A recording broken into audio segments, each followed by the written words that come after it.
ये simple harmonic motion के ऊपर एक प्रॉब्लम है। इसमें ये कहा गया है कि एक जो है हैवी ब्रास स्फीयर है वो एक स्प्रिंग से लटका दिया गया है और ये execute vertically time period T से execute SHM simple. The ball is now immersed. अब इस बॉल को जो है एक ऐसे लिक्विड में इमर्स कर दिया गया जिसकी डेंसिटी ब्रास की डेंसिटी के 1/10 है,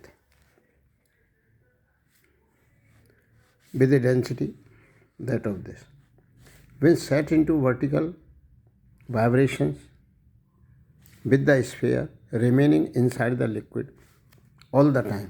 मतलब ये जब इसमें SHM कर रहा है तो ऑल द टाइम इस लिक्विड में ही है, लेकिन ये लिक्विड नॉन विस्कस है और इसकी 1/10 डेंसिटी है। तो ये पूछा है कि टाइम पीरियड पर क्या इफेक्ट पड़ेगा। तो इसके 4 ऑप्शन दे रखे हैं। क्योंकि इसकी डेंसिटी 1/10 है तो इस तरह के ऑप्शन दिए हैं कि स्टूडेंट सोचेगा कि √9/10 या √10/9t या √9/10t या 9/10t, लेकिन वो अनचेंज्ड को नहीं सोच पाएगा जब तक उसको डेप्थ नहीं होगी SHM की। एक्चुअल में क्या है कि इस पोजीशन में जो इक्विलिब्रियम पोजीशन है उसमें वेट और जो है स्प्रिंग फोर्स बराबर कर दो इक्विलिब्रियम में। तो इक्विलिब्रियम पोजीशन क्या है कि mg/k एक्सटेंडेड है, खिंची हुई है स्प्रिंग, और इस केस में बाइवेंसी फोर्स लगेगा 1/10 of the weight of the brass sphere. तो mg बराबर kx plus buoyancy 1/10 of the mg है, तो 9/10 ऑफ द mg बराबर kx2 होगा। तो x2 जो है वो mg/k ना हो करके 9mg/10 के होगा, मतलब mg/k से कम होगा। तो इन दोनों केसेस में एक ही फ़र्क है क्या कि इक्विलिब्रियम पोजीशन इसमें पर स्प्रिंग एक्सटेंडेड है mg/k खिंची हुई है, और इसमें 9/10 mg/k मतलब कम खिंची हुई है क्योंकि बाइवेंसी फोर्स है ऊपर की तरफ जो 1/10 ऑफ द वेट है।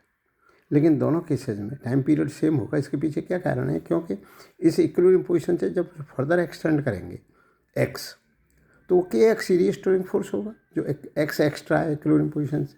इसमें जो x एक्स्ट्रा है वो kx ही रीस्टोरिंग फोर्स होगा। जब रीस्टोरिंग फोर्स चेंज ही नहीं हुआ, उसका कोफिशिएंट k ही रहा, क्योंकि स्प्रिंग का जो एक्स्ट्रा फोर्स होगा वही तो होगा। x जो है फ्रॉम इक्विलिब्रियम पोजीशन से x खींच दिया जाए तो रीस्टोरिंग फोर्स kx है। तो जब रीस्टोरिंग फोर्स kx है तो k/m इसका एंगुलर फ्रीक्वेंसी का स्क्वायर है। तो एंगुलर फ्रीक्वेंसी √k/m है, तो टाइम पीरियड 2π√m/k है। तो इस पहले वाले केस में भी यही टाइम पीरियड है, तो टाइम पीरियड अनचेंज रहेगा। ये इसका आंसर है।